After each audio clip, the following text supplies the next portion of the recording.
Let's grow, church. Oh, it is chili cook-off day. You know what that means, right? Wow. Wow. That took a turn. Did not expect that at all. That's not what I was talking about, but little friendly competition. I hope it's friendly. We'll find out at the end of the day. How about that? All right. But for being chili cook-off, that means that the two services come together as one. I love it when we do this because it gives us the visual reminder that we are one church with the singular mission of making Jesus known in this community, this state, and in this world. We are here to worship together, church. We're here to grow together in our faith, inward, upward, and outward. We're here to support one another as we come together in the love and the grace of God. Amen, church? Amen. Amen.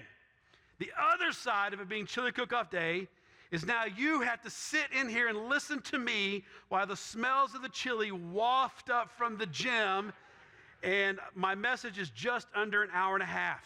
So, yeah, I'm just kidding. It's not an hour and a half. But hey, chili cook-off day is the day where we literally experience Psalm 34:8. We experience this both spiritually and physically, right?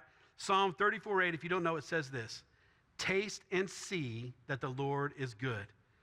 So let's do that this morning, church. Let's taste and see that the Lord is good. Let's enjoy the goodness of God together in our relationship with Him, in the bountiful chili that has been delivered downstairs. So can we do that this morning, church? Can we live out Psalm 34:8? Can we do that? Yeah. All right. Woo.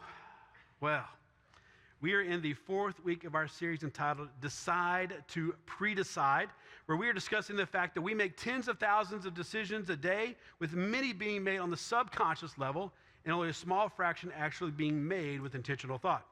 So what we're trying to do in this series is we're trying to develop a framework, to develop a set of values for making all of those decisions, both the conscious ones and the subconscious ones, and making those decisions in a way that honors God, that brings life. And we do this by pre-deciding what we will do before the moment of decision actually ever comes, right? That's deciding to pre-decide. So if you've been here over the last 3 weeks, or maybe you watched online, then you might remember that our focus verse for today is Proverbs 16:3. It's actually for the whole series. Proverbs 16:3 reminds us of where we all should start as followers of Jesus. It tells us what all of our decisions should be rooted in. So listen to the wisdom of this proverb once again. Once again, Proverbs 16:3. Commit to the Lord whatever you do, and He will establish your plans. Commit to God whatever you do, right? The whole of your life, commit it all to God, and God will establish your plans. God will be in that decision-making process with you.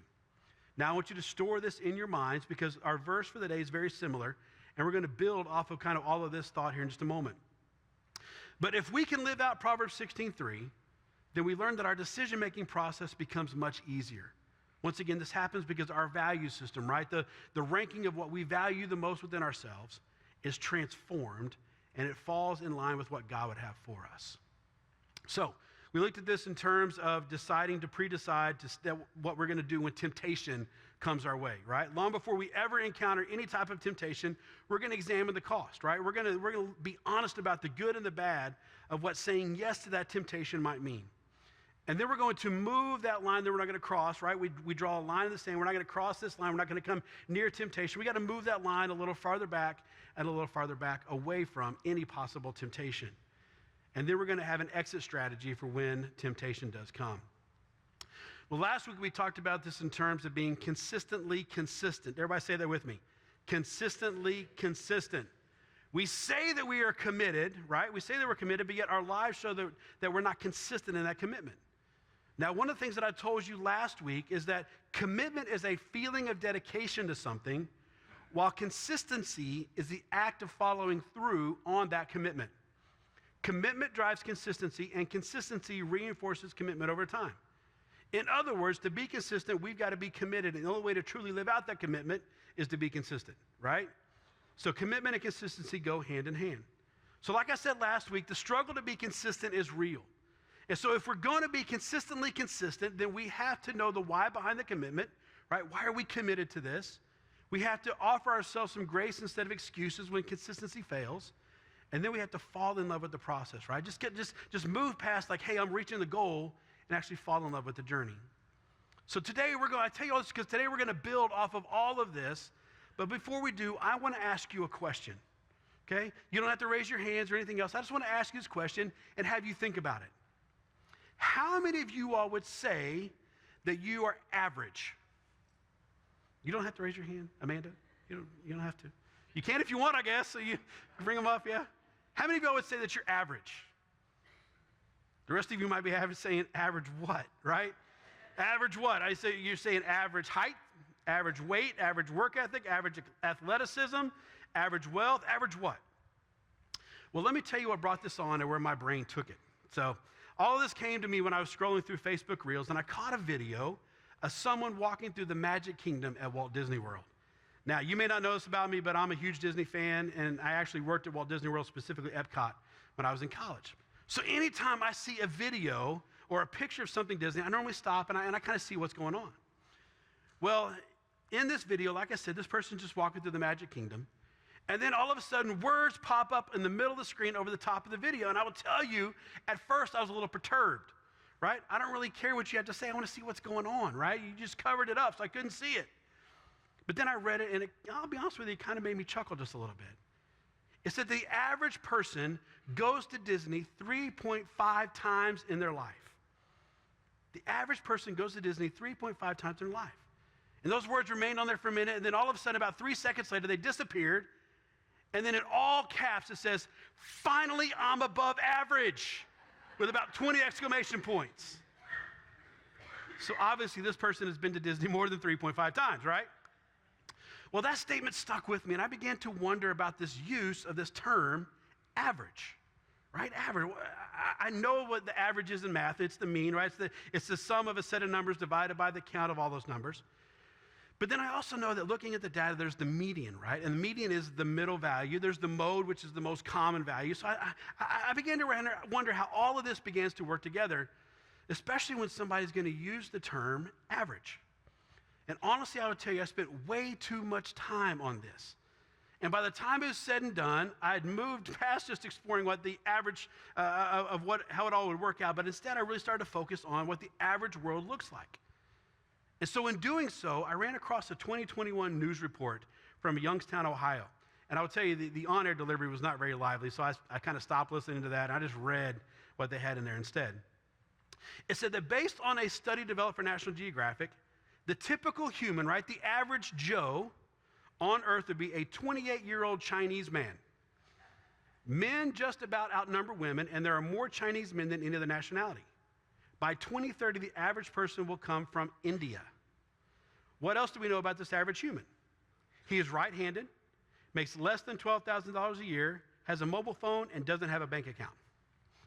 Researchers also found other statistics. The typical Dutch man stands 5 feet 11 inches, but the average Peruvian male stands under 5 feet 5 inches. Japan's typical woman lives 86 years, but the average woman in Afghanistan lives to 45.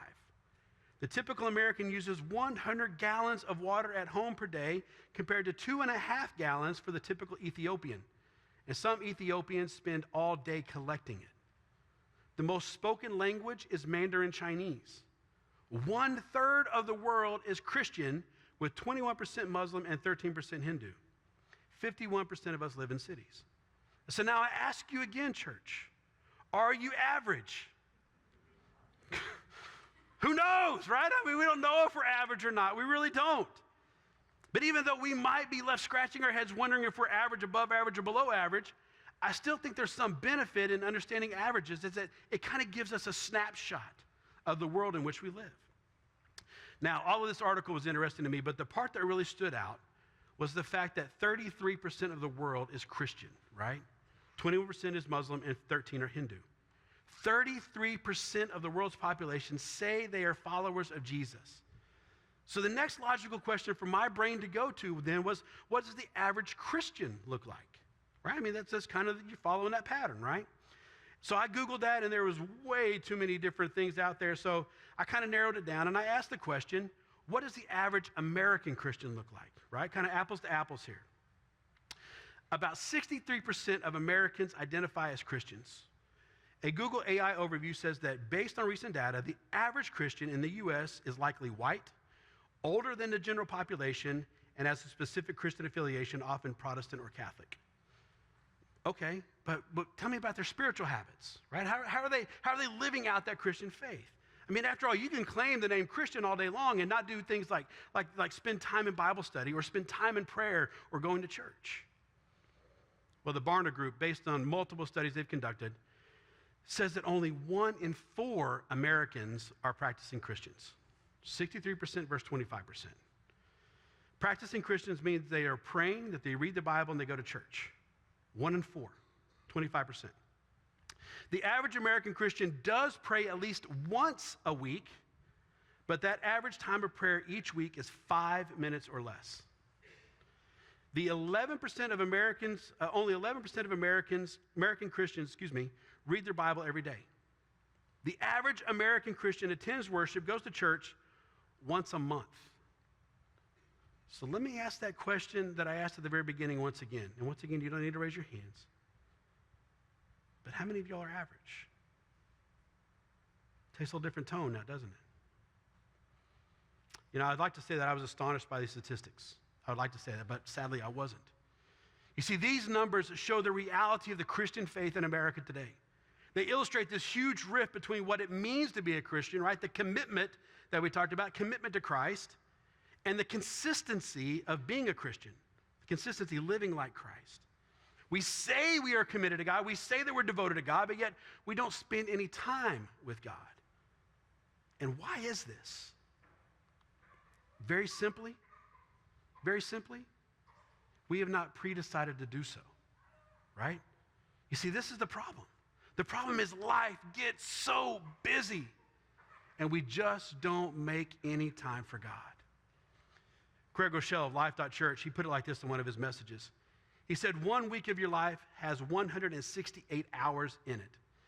If you're devoted to something, you would probably agree that you tend to devote your time to that which you're devoted to. And so what I want to do is to just kind of ask you to think about, where do you spend your time during a normal 168-hour week? He goes on and says, and I can help you answer that because I've done the research on it, and you know that almost all of you, unless you have sleep apnea, you spend about 1/3 of your time sleeping. How many of you all like sleeping? Right? I love sleeping. I love that, right? Sleeping is a good thing. Then you spend another 1/3 of your time going to work or school, which leaves roughly about 56 hours, flexible hours remaining. Now, how many of you all, and once again, you don't have to just, share your life right now, but just listen to this. How many of you all are on Facebook or TikTok or Instagram or Twitter or whatever, LinkedIn? How many of you all got social media? Okay, if you're on social media, the average social media user spends 17 hours a week, taking up 17 of your 50-something hours, leaving you only about 43 hours left for what I'm going to call other stuff, all the other stuff. So he goes on, he talks about all the other stuff. And you have all the other stuff. It's taking your kids everywhere. It's going to, my sermon just disappeared. There we go. It's getting gas in your car. It's cleaning up your car every once, to 7 years. It's going to the grocery store. It's buying groceries. It's cooking something. It's cleaning up after them. It's paying your bills, paying your taxes. It's mowing the yard. It's doing this. It's doing yoga. And then working and being out and being with your friends and binge watching that next whatever series you have. After all that, there's one little hour left. So where is it that you spend it? Oh, yeah. I forgot. We're Christians. So that 1 hour goes to God. That hour goes to God because we're Christians. And obviously, a lot of you devote more than 1 hour to God, but some people don't even devote that. And they call themselves Christian. And to state what's really obvious, if you invest 1 hour a week in anything, you're probably not going to grow or improve significantly in that thing, right? If you only exercise 1 hour a week and eat whatever you want, you're probably not going to be in peak health. It's not going to happen, right? If you spend only 1 hour a day 1 hour a week in the same room as your spouse, you're probably not going to have that dream marriage. If you study for 1 hour a week, students, listen up. If you study for only 1 hour a week, you're probably not going to graduate at the top of your class. In fact, you'll be lucky to graduate, right? That was a message for all the young people out there still in school. Stay in school, right? So if we're only partially devoted to God, if we only spend a little time with God when it's easy, when it's convenient, when we don't have anything else to do, then it's no wonder that we fall back into the same old sin. It's no wonder that we rarely share our faith. It's no wonder that we're more concerned with what people think about us than what God thinks about us. It's no wonder we find ourselves lukewarm, wondering if there's anything more in life. If we only give God what's left over, we have to ask ourselves, are we really devoted to God? If we want to live a life fully devoted to the things of Jesus, what I want you to know is it's not going to happen by accident, because all that other stuff just seems to take over. Now, I'll tell you, Pastor Craig was pretty clear about it, but let me give you just a brief recap, because I want to make sure that you get this. Basically, he's saying that you have so many hours in a week. Many of those hours are spoken for before you ever make a conscious decision on how to spend the rest. And life can get away from you so quickly, so before it does, we need to prioritize the things that are truly important, those things to which we are truly committed to. And if we are truly committed to God, then we've got to make sure that we make God a priority. So family, I'm telling you, this is nothing new, right? It's nothing new. Humanity has never been able to add time to a week unless maybe it's in the movies.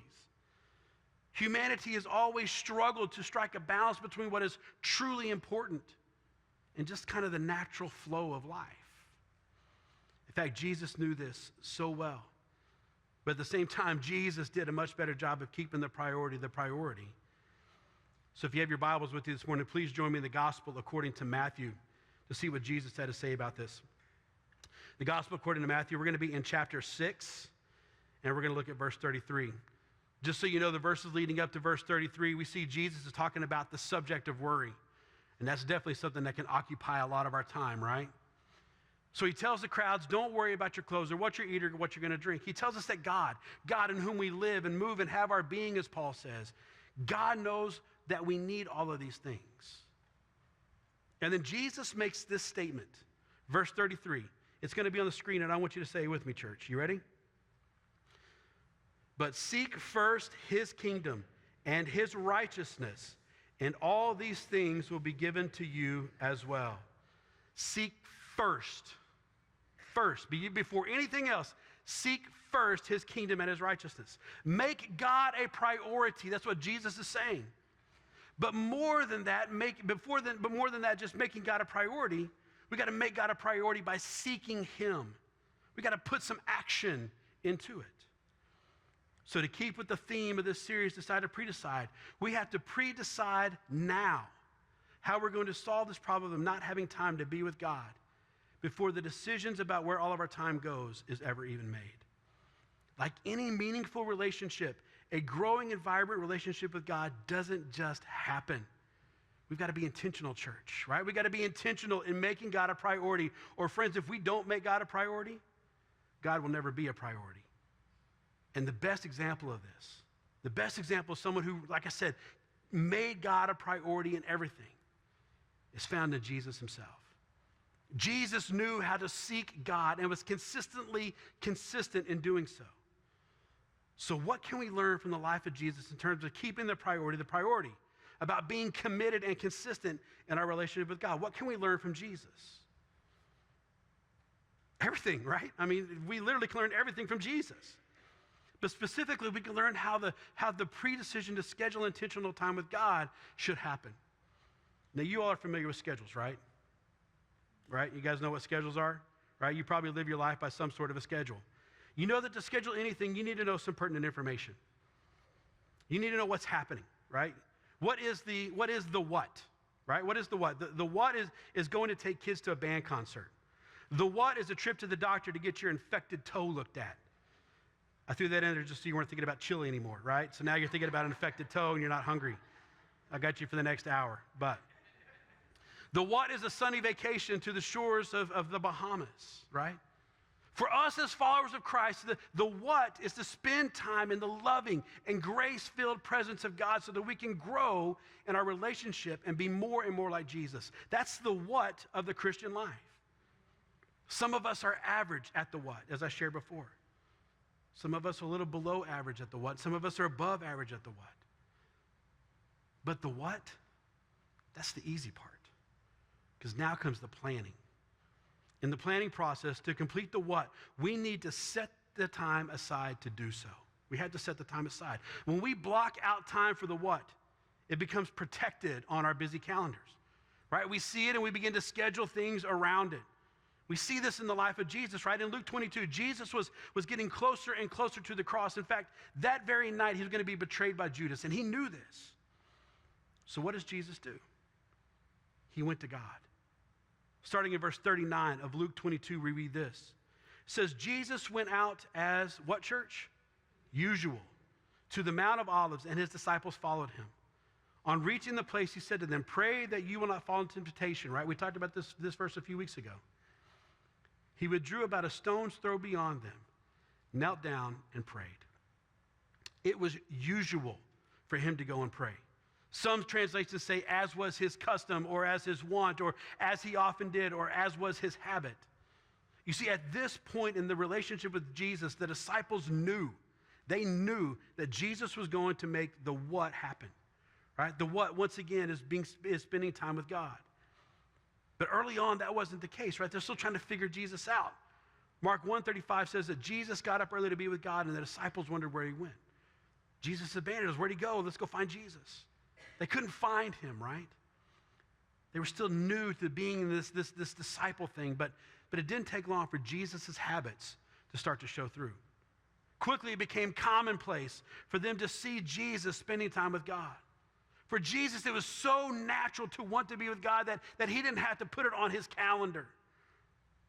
But here's the thing, family, we're not Jesus, right? We need to schedule the time or it's never going to happen.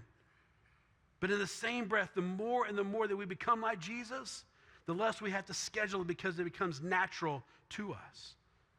It becomes our custom. It becomes our habit. But until that day comes, church, schedule the time. Schedule the time.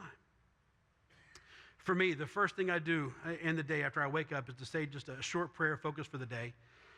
And then I know that my brain's not fully engaged at that point, so I don't do my full Bible study, but I do get on the Bible app and I read the verse for the day. And then I get ready, I take Cameron to school, I go to work, I start working. And then during lunchtime, I shift my focus, now that my brain's fully awake, and then I say a prayer for wisdom. I do my Bible study, and I pray for all those on our prayer list and many others. And am I consistent in this? No, I falter, right? Those are the moments where I have to offer myself some grace and get right back at it. But if I don't block out that time, if I don't schedule that time, knowing how quickly my day can get away from me, if I don't schedule it, it's not going to happen. So family, schedule a time that works for you. Maybe it's the first thing in the morning. Maybe it's at lunchtime. Maybe it's in the evening instead of watching the evening news. Pre-decide today to block out that time and be with God. The other part of scheduling this time alone with God is to find a place that will allow you to focus on God and nothing else. So going back to Luke 22, it says that Jesus went as usual to the Mount of Olives, right? He'd go to the Mount of Olives. And a stone's throw away from the disciples, he knelt and prayed, right? So once again, he got alone. It was usual for Jesus to spend time with God and to get alone to do it. Earlier in Luke 5:16 states a fact. It's just kind of tacked on at the very end. It says, Jesus often withdrew to lonely places and prayed. Jesus knew the value of finding a place free from distractions, free from people trying to give me the next word, Jesus, or somebody trying to, hey, I need to be healed, Jesus. Jesus knew the value of finding a place free from distractions so that he could focus on God. So where is your place, church? Or do you even have a place? A place free from distractions where you can focus on God. For me, believe it or not, it's my truck. I leave during lunch every day. Every day I leave, and I hop in the truck, and I drive to some exotic location, right? Like Eastland Shopping Center and park in the parking lot, right? Some exotic location. I put it in park, and I get alone with God. Because I know that if I stay at work, inevitably something's going to come up and something's going to pull me away. If I go home, I'm getting distracted by the dogs or the TV or, once again, that temptation chair that I told you about where I see it and I want to sit in it and then I take an unscheduled nap. So let me ask you, church, where's your place? For some, they have a prayer closet. For others, it might be outside in the beauty of creation, while for others, it might be sitting at the dining room table. If you want your relationship with God to grow, then you need to pre-decide today what time you will do this and where you will do this. The other thing that we need to pre-decide is the plan for how we're going to do this. You know, there's an old saying that if you fail to plan, then you should just go ahead and plan to fail. I will tell you, this applies to our relationship with God as well. Once again, a healthy and vibrant, growing relationship doesn't happen by accident, right? We got to be intentional. We have to plan what that time with God will look like. So now that you have a time and the place, what is the plan for growing in that relationship? Well, I told you part of my plan for my Bible study time, right? I get away, I pray for wisdom, I read the Bible, and then I pray for those on the prayer list and many others. Now, normally this is the plan, and the only thing that really changes is the Bible part. As I do different Bible studies on the YouVersion app or maybe from a book on my iPhone or my iPad. The part I have pre-decided is I have to do this because otherwise I'm going to spend all my time searching for the right study, right? I spend all this time searching, and then I never actually get around to doing anything. So church, let me ask you, what was your plan? Last year as a church, we had a plan, right? So many of us, we went on this journey to read through the Bible in a year. And I would tell you, I've gotten many notes about people like, hey, this is the first time I've ever done that. That's fantastic. Others have said, hey, this is absolutely wonderful because, I've read through the Bible numerous times, but to know that I was going through it with other people made a difference. But that was the plan. Every day we get into the Word, and it's set right there for us, and we can begin to do and read what God has for us. So I'm going to tell you, your plan might be different from mine, and that's perfectly okay, right? You don't have to mimic my plan. Find your own plan. But if you truly want to live in your commitment to God and be consistent in that commitment, then you have to schedule a time and a place and a plan that works for you. You've got to be intentional, church. But I want to kind of take it in a little bit of a different direction this morning, and I want to close with a story. When I was growing up, I remember being in a church and one Sunday, and the pastor was preaching on this very topic. And he was saying many of the same things that I'm telling you today, except he never mentioned social media. It wasn't a thing back then. Oh, the good old days. But anyways, right? But he told us, he said, you have things that are competing for your time all the time. He told us that you've got to make God a priority. He told us to make God a priority, we had to be intentional to seek him first. He told us we need to set the time and the place that we would encounter God every day. He told us that we should come into the presence of God with our Bibles and a prayer and a heart ready and open to receive. But then he added something else to that list to help bring us into the presence of God and to always carry with us. He says you should take with you a song. A song. Songs have a way of speaking to us on a level that nothing else can. Songs can build us up. Songs can break us down. Songs can distract us. Or songs can make us focus. Songs can pull us away from God or bring us into his presence. Songs have the power to instill hope, shift a mindset, and calm the storm within. Songs can literally change lives. This is the power of a song. Well, as I was planning this message, there was a song that kept running through my mind that I could not get rid of. It just kept lingering there. It would not just go away. And it speaks well to the importance of pre-deciding how we'll be intentional in our relationship with God.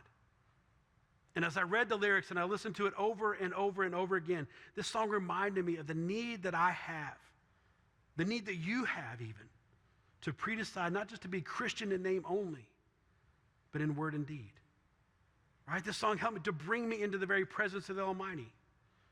This song was that reminder that says we've got to seek God, right? Seek him first. And I'll tell you, this song has become one of my prayers over the last month. The song is a classic hymn by the great Fanny Crosby, and it's Draw Me Nearer. As we draw this conversation to a close and prepare our hearts to receive from God's grace and Holy Communion, I want to invite us to sing this hymn. And as we sing this hymn, I want to invite you to become your prayer as well. So that you decide to pre-decide to keep the priority. So that today, here in this place, you can say, you know what? I'm going to seek God first. As I leave this place and go downstairs for chili, I'm going to seek God first. As I go back into my home, I'm going to seek God first, and I've got a plan to do this. I've got a time. I've got a place. And I know what it's going to look like. Church, we have got to seek God first. We've got to be committed and consistent in our relationship with God. And so as we sing this song this morning, I want to invite you to be thinking about just that.